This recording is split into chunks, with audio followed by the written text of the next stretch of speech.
One other thing.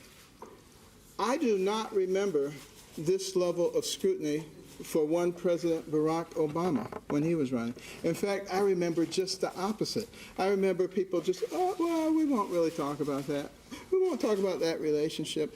Well, Frank Marshall Davis, well, we don't want to talk about that. Bernadine Dorn, Bill Ayers, he didn't really know him. All the things that Jeremiah Wright was saying, not a big problem. Goes to Occidental College, doesn't do all that well, and somehow ends up at Columbia University. Well, I don't know. His records are sealed. Why is his record sealed? Why are you guys not interested in why his records are sealed? Why are you not interested in that? Let me ask that. Can somebody tell me why, please? Do you think they are? I'm asking you why it's sealed. Why? No, don't change it. I'm asking you, will someone tell me, please, why you have not investigated that? I want to know. Why are you raising it? Why? Because I want to know. You should want to know, too. The president, wait a minute. Hold on 1 minute. 1 second here. Now, you're saying that something that happened with the words a scholarship was offered is a big deal, but the President of the United States, his academic records being sealed is not. Tell me, wait a minute. Tell me how there's equivalency there. It doesn't matter where it is. Tell me how. That is a silly argument. Tell me how there's equivalence there. Tell me how there is equivalence there. Tell me somebody, please. Because you see, what you're not going to find with me is somebody who's just going to sit back and let you be completely unfair without letting the American people know what's going on. And the American people are waking up to your games. Now, one of the things that I have learned about Hillary Clinton is that one of her heroes, her mentors, was Saul Alinsky. And her senior thesis was about Saul Alinsky. This was someone that she greatly admired and that affected all of her philosophies subsequently. Now, interestingly enough, let me tell you something about Saul Alinsky. He wrote a book called Rules for Radicals.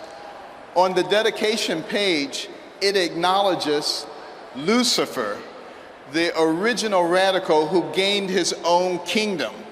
Now, think about that. This is a nation where our founding document, the Declaration of Independence, talks about certain inalienable rights that come from our Creator. This is a nation where our Pledge of Allegiance says we are one nation under God. This is a nation. This is a nation where every coin in our pocket and every bill in our wallet says, "In God we trust."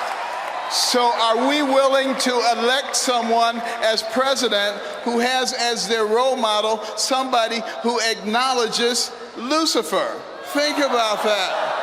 And Thomas Jefferson said that we would reach this point because we the people would not be paying attention, and it would allow the government to grow, to expand, and to metastasize, and to try to rule us. But he said, before we turn into something else, we the people would recognize what was going on, what we were about to lose, and we would rise up and we would take control of our nation. And I say now is the time for us to rise up and take America. Of all the complex things in the world, perhaps the most complex is the human brain. How come I can remember the words of the preamble of the Constitution but can't find my glasses? We've invited as our guest speaker this morning for 3 reasons. A gentleman, he loves Jesus, he has a compelling life story, and he is a distinguished man of science and healing. We hope that he can help us sort some things out. May I introduce the Director of Pediatric Neurosurgery at one of the world's great hospitals, Johns Hopkins in Baltimore, Dr. Benjamin Carson, Sr.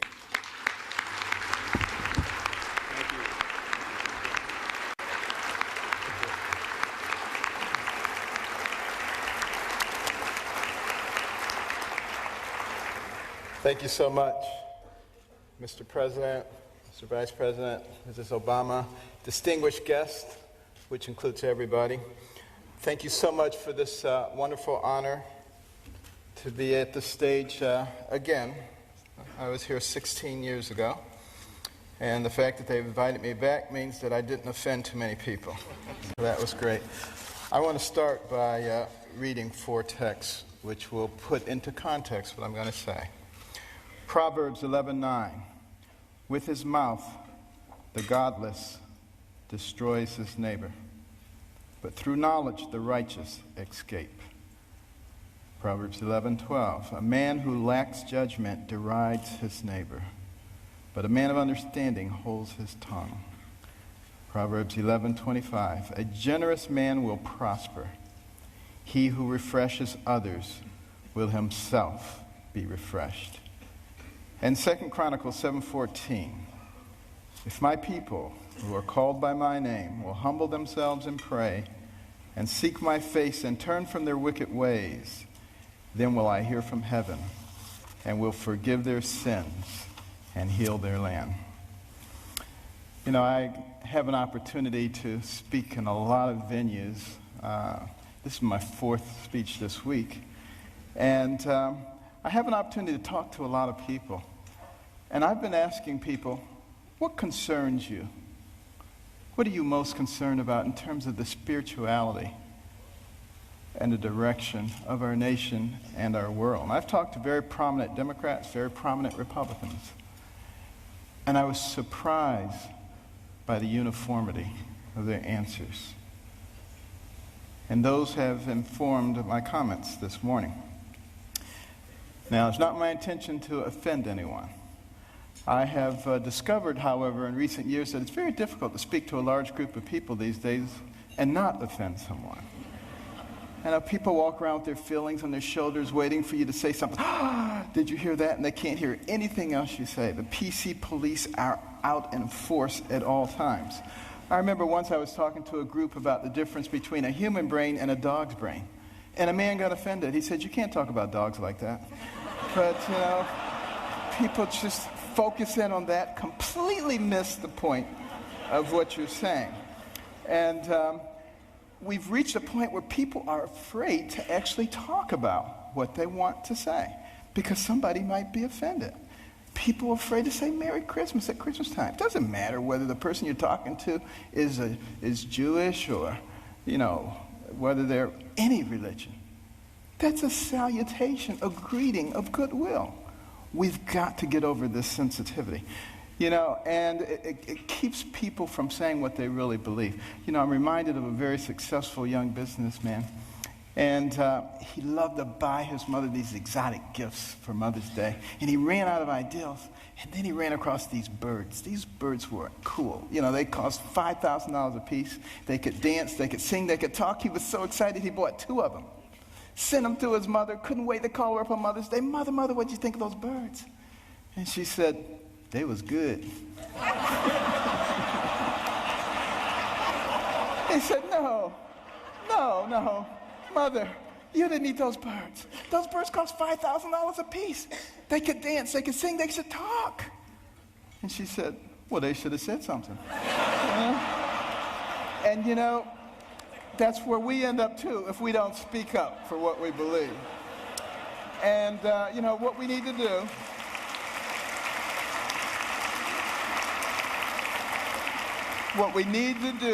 in this PC world is forget about unanimity of speech and unanimity of thought. And we need to concentrate on being respectful of those people with whom we disagree. And that's when I think we begin to make real progress.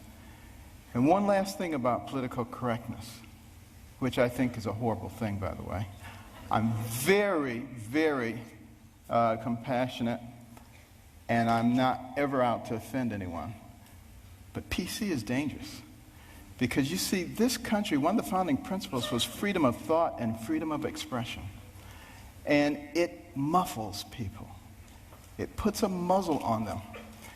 And at the same time, keeps people from discussing important issues while the fabric of their society is being changed.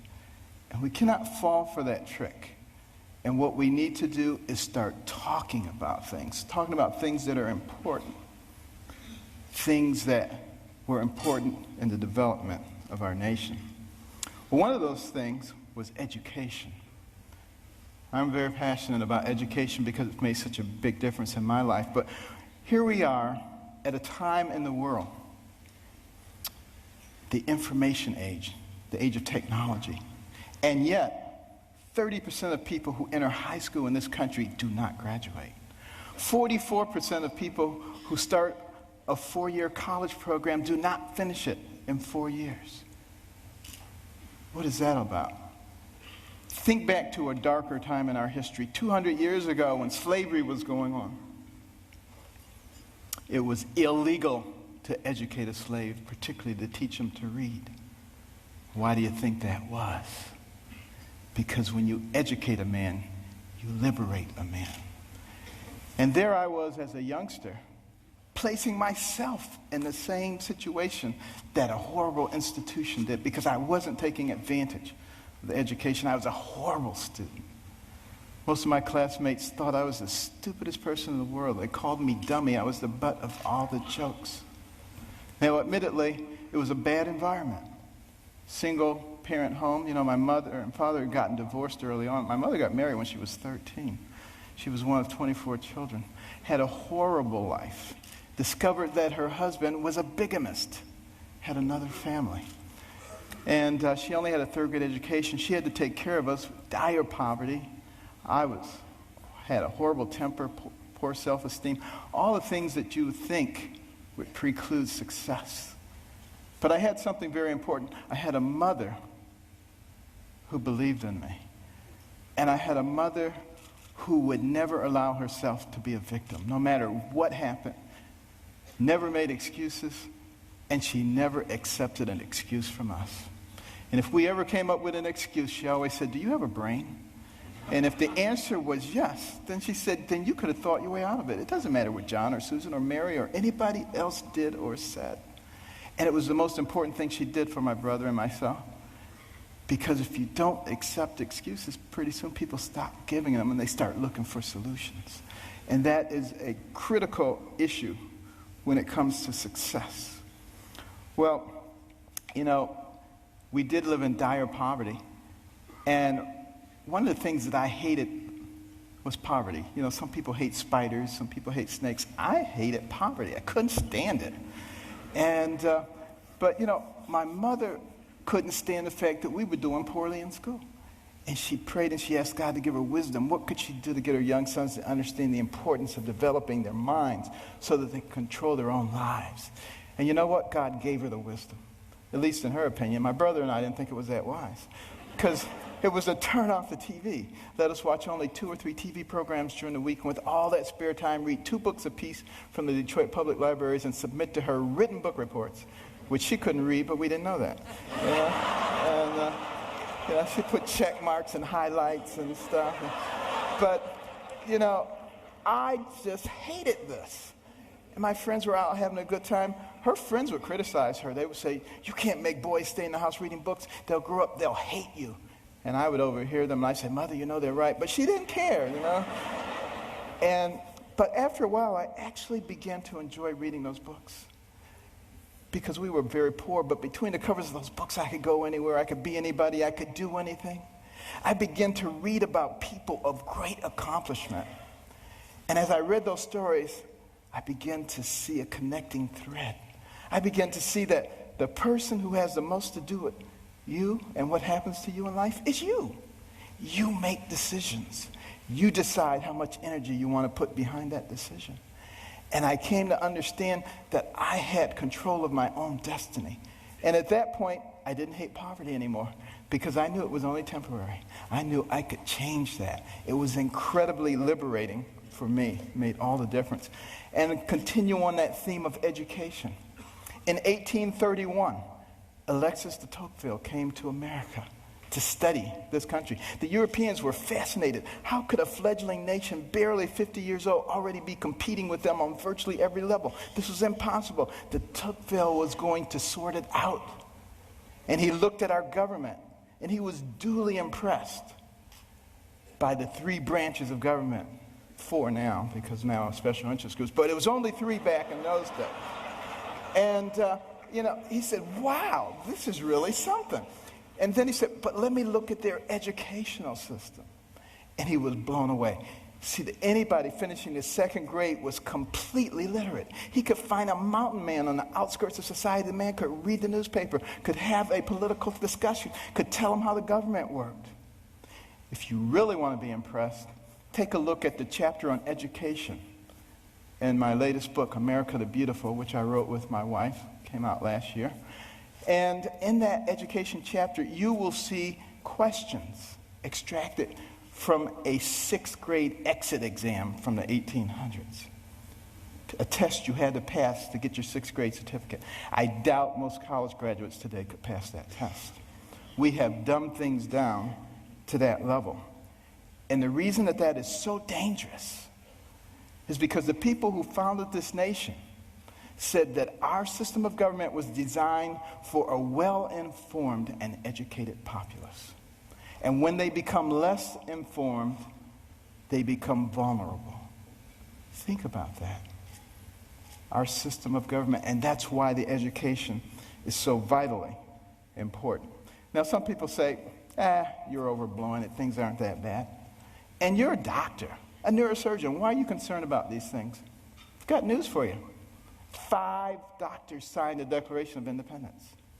Doctors were involved in the framing of the Constitution, the Bill of Rights, a whole bunch of things. It's only been in recent decades that we've extracted ourselves, which I think is a big mistake. We need doctors and we need scientists, engineers. We need all of those people involved in government, not just lawyers. I don't have anything against lawyers, but, here's the thing about lawyers. And I'm sorry, but I got to be truthful, okay? Got to be truthful. What do lawyers learn in law school? To win. By hook or by crook, you got to win. So you got all these Democrat lawyers and you got all these Republican lawyers, and their side wants to win. We need to get rid of that. What we need to start thinking about is how do we solve problems?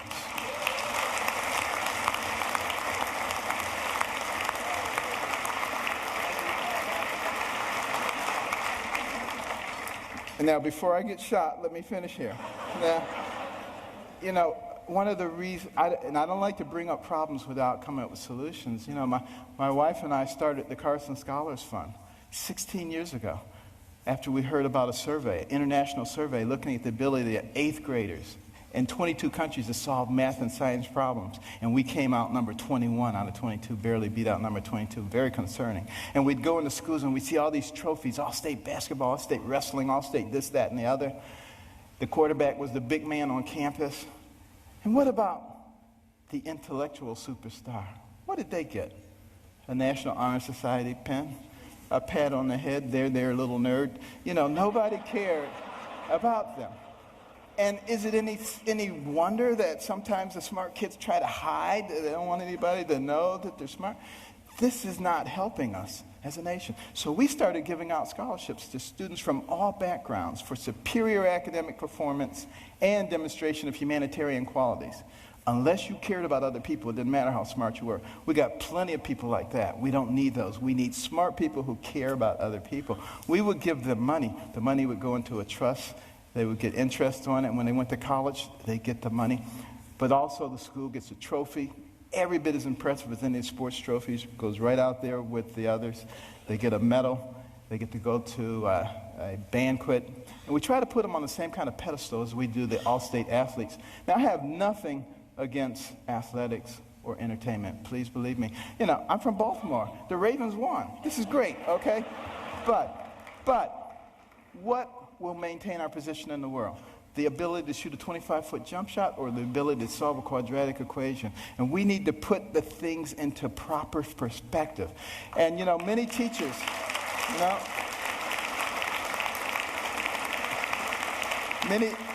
many teachers have told us when we put a Carson Scholar in their classroom, the GPA of the whole class goes up over the next year.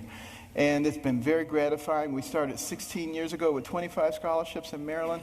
Now we've given out more than 5,000, and we're in all 50 states. But we also put in reading rooms. These are fascinating places that no little kid could possibly pass up. And they get points for the amount of time they spend in their reading, the number of books that they read, and they can trade them in for prizes. In the beginning, they do it for the prizes, but it doesn't take long before their academic performance begins to improve. And we particularly target Title I schools, where kids come from homes with no books, and they go to schools with no libraries. Those are the ones who drop out.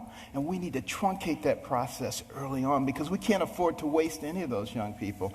You know, for every one of those people that we keep from going down that path of self-destruction and mediocrity, that's one less person you have to protect yourself and your family from. One less person you have to pay for in the penal or the welfare system. One more tax-paying, productive member of society who may invent a new energy source or come up with a cure for cancer. They're all important to us, and we need every single one of them. It makes a difference.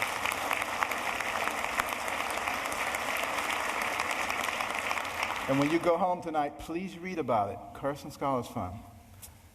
carsonscholars.org. But why is it so important that we educate our people? Because we don't want to go down the same pathway as many other pinnacle nations who have preceded us. I think particularly about ancient Rome. Very powerful. Nobody could even challenge them militarily. But what happened to them? They destroyed themselves from within. Moral decay. Fiscal irresponsibility. They destroyed themselves. And if you don't think that can happen to America, you get out your books and you start reading. But you know, we can fix it. Why can we fix it? Because we're smart. We have some of the most intellectually gifted people leading our nation. All we need to do is remember what our real responsibilities are so we can solve the problems. I think about these problems all the time. And, you know, my role model was Jesus. And he used parables to help people understand things. And one of our big problems right now, and like I said, I'm not politically correct, so I'm sorry, but, you know, our deficit is a big problem. Think about it. And our national debt, $16.5 trillion. You think that's not a lot of money? Tell you what, count one number per second, which you can't even do, because once you get to 1,000, it takes you longer than a second. But one number per second. You know how long it would take you to count the 16 trillion? 507,000 years. More than 500,000 years to get there. We have to deal with this. Here's the parable. A family falls on hard times. Dad loses his job or is demoted, gets part-time work. He has 5 children. He comes to the 5 children. He says, we're going to have to reduce your allowance. Well, they're not happy about it, but he said, except for John and Susan. They're special. They get to keep their allowance. In fact, we may give them more. How do you think that's going to go down? Not too well. Same thing happens. Enough said. What about our taxation system? So complex. There is no one who can possibly comply with every jot and tittle of our tax. If I wanted to get you or you, I could get you on a tax issue. That doesn't make any sense. What we need to do is come up with something that's simple. And when I pick up my Bible, you know what I see? I see the fairest individual in the universe, God, and he's given us a system. It's called tithe. Now, we don't necessarily have to do it 10%, but it's principle. He didn't say, if your crops fail, don't give me any tithes. He didn't say, if you have a bumper crop, give me triple tithes. So there must be something inherently fair about proportionality. You make $10 billion, you put in $1 billion. You make $10, you put in 1. Of course, you got to get rid of the loopholes. But now some people say, well, that's not fair, because it doesn't hurt the guy who made $10 billion as much as the guy who made 10. Where does it say you have to hurt the guy? He just put $1 billion in the pot. You know, we don't need to hurt him. You know, it's that kind of thinking. It's that kind of thinking that has resulted in 602 banks in the Cayman Islands. That money needs to be back here, building our infrastructure and creating jobs. And we're smart enough we're smart enough to figure out how to do that. We've already started down the path of solving one of the other big problems, healthcare. We need to have good healthcare for everybody. It's the most important thing that a person can have. Money means nothing, titles means nothing when you don't have your health. But we got to figure out efficient ways to do it. We spend a lot of money on healthcare, twice as much per capita as anybody else in the world, and yet not very efficient. What can we do? Here's my solution. When a person is born, give them a birth certificate, an electronic medical record, and a health savings account, to which money can be contributed pre-tax from the time you're born to the time you die. When you die, you can pass it on to your family members so that when you're 85 years old and you got 6 diseases, you're not trying to spend up everything. You're happy to pass it on, and there's nobody talking about death panels. That's number one. And also, for the people who are indigent, who don't have any money, we can make contributions to their HSA each month because we already have this huge pot of money. Instead of sending it to some bureaucracy, let's put it in their HSAs. Now they have some control over their own health care. And what do you think they're going to do? They're going to learn very quickly how to be responsible. When Mr. Jones gets that diabetic foot ulcer, he's not going to the emergency room and blowing a big chunk of it. He's going to go to the clinic. He learns that very quickly. Gets the same treatment. In the emergency room, they send him out. In the clinic, they say, now let's get your diabetes under control so you're not back here in 3 weeks with another problem. That's how we begin to solve these kinds of problems. It's much more complex than that, and I don't have time to go into it all, but we can do all of these things because we're smart people. And let me just begin to close here by another parable. Sea captain, and he's out on the sea near the area where the Titanic went down. And they look ahead, and there's a bright light right there. Another ship, he figures. And he tells his signaler, signal that ship, deviate 10 degrees to the south. Back comes the message. No, you deviate 10 degrees to the north. Well, he's a little bit incensed, He says, send a message. This is Captain Johnson. Deviate 10 degrees to the north. Back comes the message. This is Ensign 4th Class Riley. Deviate 10 degrees to the south. Now he's really upset. He says, send him a message. This is a naval destroyer. Back comes the message. This is a lighthouse.